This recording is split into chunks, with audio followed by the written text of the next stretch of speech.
Olá! Vamos mergulhar hoje numa das teorias mais influentes para se entender a sociedade, o materialismo histórico. Por séculos, grandes pensadores se debruçaram sobre uma questão central: o que de fato move a história para frente? Então, lá no século XIX, o filósofo e economista alemão Karl Marx aparece com uma resposta que, olha, abalou as estruturas. Ele desenvolveu uma lente de análise completamente nova e poderosa. Nosso roteiro de hoje vai passar pela origem das ideias dele, pela grande virada de chave no seu pensamento, pelo núcleo da teoria, como ela foi aplicada ao capitalismo e, claro, pelo seu legado e os debates que gera até hoje. Para entender o Marx, a gente precisa primeiro entender o mundo intelectual em que ele vivia, um mundo dominado pelas ideias de um filósofo gigante, Georg Wilhelm Friedrich Hegel. Então, o jovem Marx, estudante em Berlim, se junta a um grupo de pensadores radicais conhecidos como jovens hegelianos. A crença central deles, herdada de Hegel, era bem clara: as ideias movem o mundo. Se você quer mudar a sociedade, precisa primeiro mudar as ideias das pessoas. E eles tentaram colocar isso em prática. A ideia era reformar a Prússia, que era superconservadora na época, só na base do debate, desafiando as ideias estabelecidas. Mas eles logo bateram de frente com a realidade dura do poder do Estado. E é aqui que as coisas começam a mudar. Vamos ver como as experiências de Marx no mundo real o forçaram a romper com essa formação filosófica inicial. O choque com a realidade veio quando ele virou jornalista. Suas críticas ao governo foram tão afiadas que as autoridades simplesmente fecharam o jornal dele. Isso fez Marx se perguntar: peraí, será que as ideias são mesmo a força dominante? Se o poder material do Estado pode simplesmente nos calar? A mudança para Paris foi o ponto de virada definitivo. Lá, ele teve contato direto com a nova classe trabalhadora industrial, o proletariado. Ele viu as condições de vida, a dinâmica das fábricas e percebeu que, para entender a política, primeiro precisava entender de economia. E aqui acontece a grande inversão no pensamento dele. Basicamente, ele pega a filosofia de Hegel e vira de cabeça para baixo. Para Hegel, o Estado e as ideias moldam a sociedade. Para Marx, não. É o contrário. São os conflitos materiais da sociedade que criam o Estado, e o Estado acaba servindo os interesses da classe que domina a economia. A partir dessa ruptura, nasceu o núcleo do trabalho da vida dele, uma nova e revolucionária teoria da história.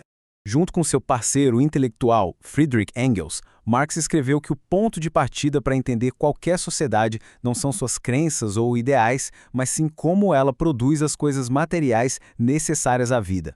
Daí vem a famosa metáfora do edifício. A base, a fundação, é a economia, as ferramentas, a tecnologia e principalmente as relações de classe que surgem na produção. Sobre essa base se ergue a superestrutura, as leis, o governo, a cultura, a arte, a ideologia. A lógica é que a superestrutura serve para justificar e manter a base econômica como ela é. Então, aqui está o motor da história. Segundo essa teoria, a mudança não acontece por acaso.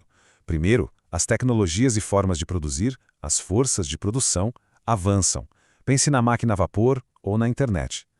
Segundo, esse avanço entra em choque com a organização social antiga, com a estrutura de classes.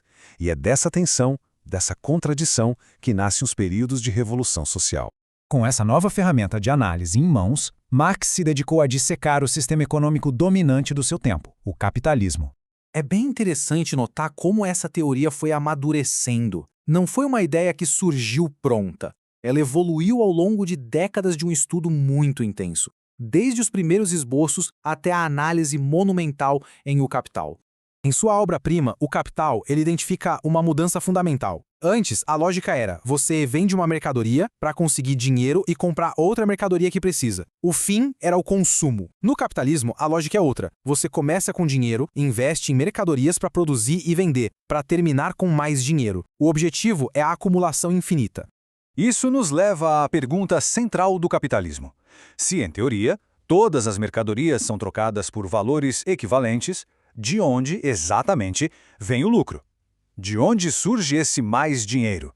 Para Marx, a resposta está em uma mercadoria muito especial, a força de trabalho. O capitalista compra essa capacidade de trabalhar por um salário, que corresponde ao custo para manter o trabalhador.